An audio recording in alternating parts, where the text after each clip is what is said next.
Assalamualaikum warahmatullahi wabarakatuh. Pada yang terhormat Bapak Dr.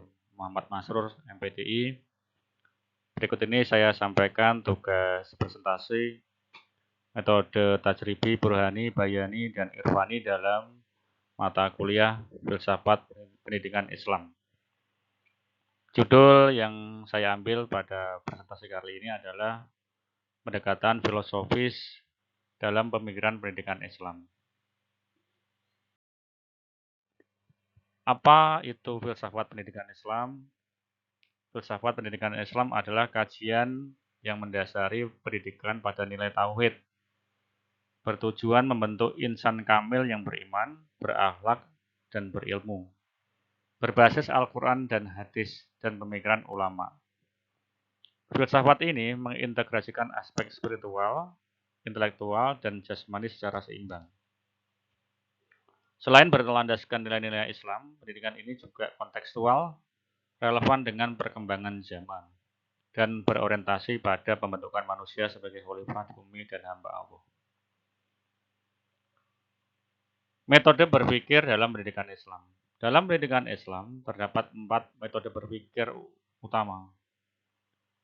Tajribi adalah metode empiris yang menggunakan pengamatan dan pengalaman. Burhani mengutamakan logika dan argumentasi akal. Bayani mendalami pengetahuan melalui Al-Quran, hadis, dan interpretasi ulama.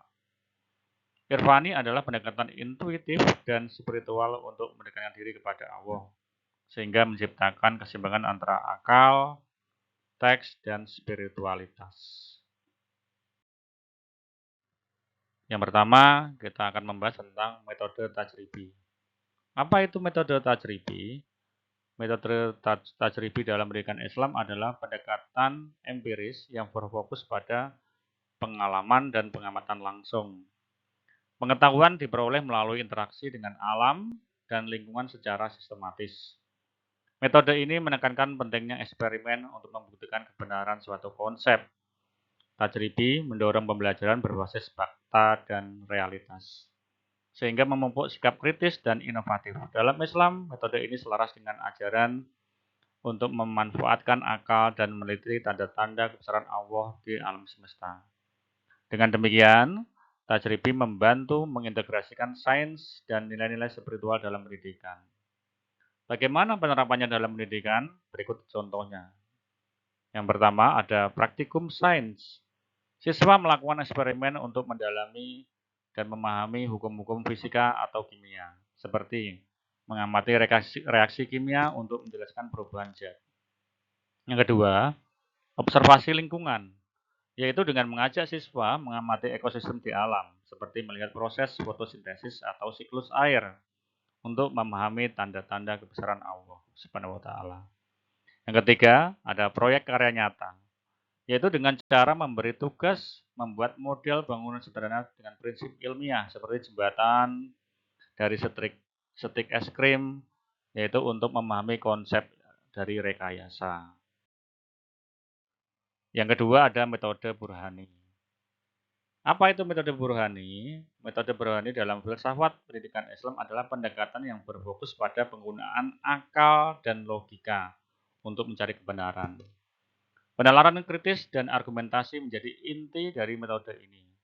Dalam pendidikan, metode Burhani ini mengajarkan siswa untuk berpikir secara rasional, menganalisis masalah, dan menyusun solusi secara logis. Metode ini juga menghubungkan ilmu pengetahuan dengan nilai-nilai Islam, sehingga pemahaman yang dihasilkan tetap selaras dengan ajaran agama Islam. Dengan metode Burhani, siswa diajak untuk memahami realitas berdasarkan bukti dan logika, bukan sekadar asumsi. Hal ini membantu membentuk individu yang cerdas, kritis, dan tetap beriman. Bagaimana sih penerapannya dalam pendidikan? Kita beri contoh 3. Yang pertama adalah diskusi filsafat. Siswa diajak untuk menganalisis dan berdiskusi tentang konsep-konsep dalam Al-Quran dan hadis menggunakan logika dan penalaran kritis, seperti membahas tema keadilan atau kebijaksanaan dalam masyarakat Islam. Contoh yang kedua, yaitu matematika dan ilmu pengetahuan alam.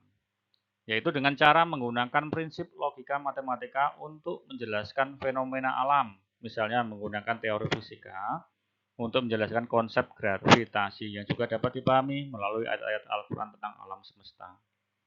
Yang ketiga, penyelesaian masalah etika, yaitu dengan cara mengajak siswa untuk menganalisis masalah sosial atau etika dalam kehidupan dengan pendekatan rasional, seperti bagaimana menerapkan prinsip-prinsip Islam dalam keputusan bisnis yang adil dan etis. Sedangkan metode yang ketiga yaitu metode Bayani. Apa itu metode Bayani? Metode Bayani dalam filsafat pendidikan Islam adalah pendekatan yang berfokus pada pemahaman teks-teks agama seperti Al-Quran dan hadis. Untuk memperoleh pengetahuan, metode ini menggunakan interpretasi dan penjelasan yang mendalam terhadap naskah atau teks untuk menggali makna yang terkandung dalam pendidikan. Metode ini membantu siswa memahami prinsip-prinsip agama dengan merujuk langsung pada teks-teks suci. Metode Bayani juga mengajarkan penghormatan terhadap ulama dan pemikiran klasik dalam menginterpretasikan ajaran Islam.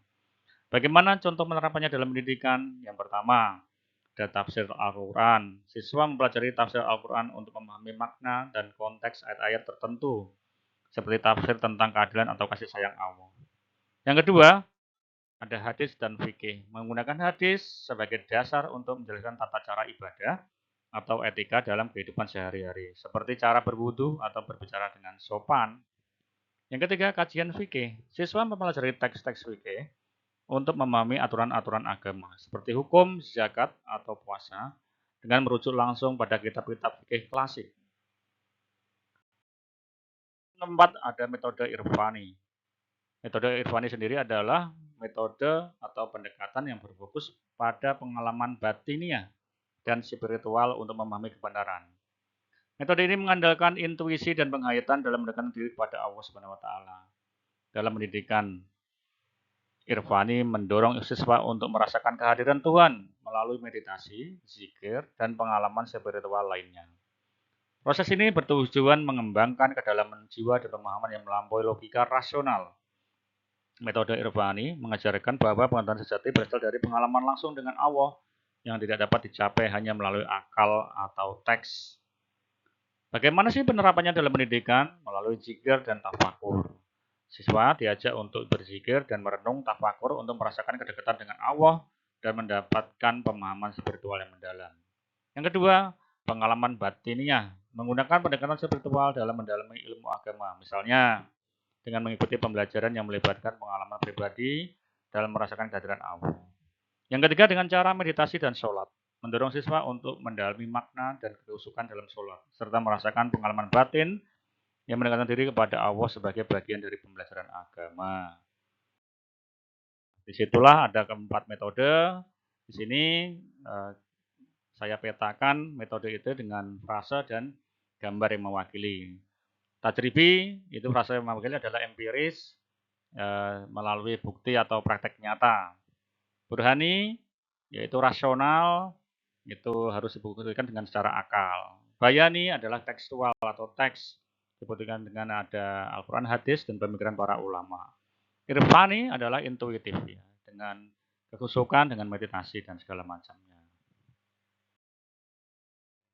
Relevansi dalam pendidikan Islam sendiri, bagaimana sih keempat metode tersebut saling melengkapi? Keempat metode berpikir dalam filsafat pendidikan Islam, Tajribi, Burhani, Bayani, dan Irfani saling melengkapi dalam membentukkan pemahaman yang komprehensif. Tajribi mengandalkan pengalaman empiris dan pengamatan, sedangkan Burhani mengutamakan logika dan akal dalam memecahkan masalah. Bayani memberikan dasar pemahaman melalui teks-teks agama dan otoritatif, dan Irfani mengarahkan pada pengalaman batin dan spiritual. Dengan menggabungkan keempat metode ini, pastinya bisa membuat pengalaman belajar menjadi lebih holistik. Ya. Apa sih pengaruhnya terhadap kurikulum pendidikan Islam? Pengaruh keempat metode tersebut terhadap kurikulum pendidikan Islam terlihat dalam upaya menciptakan pendidikan yang seimbang, yang balance antara ilmu pengetahuan, akhlak, dan spiritualitas. Kesimpulan bahwa keempat metode berpikir dalam filsafat pendidikan Islam, Tajribi, Burhani, Bayani, dan Irfani berfungsi untuk saling melengkapi. untuk menciptakan pendidikan yang holistik. Untuk kutipan, mari kita terapkan keempat metode berpikir di atas dalam pendidikan Islam.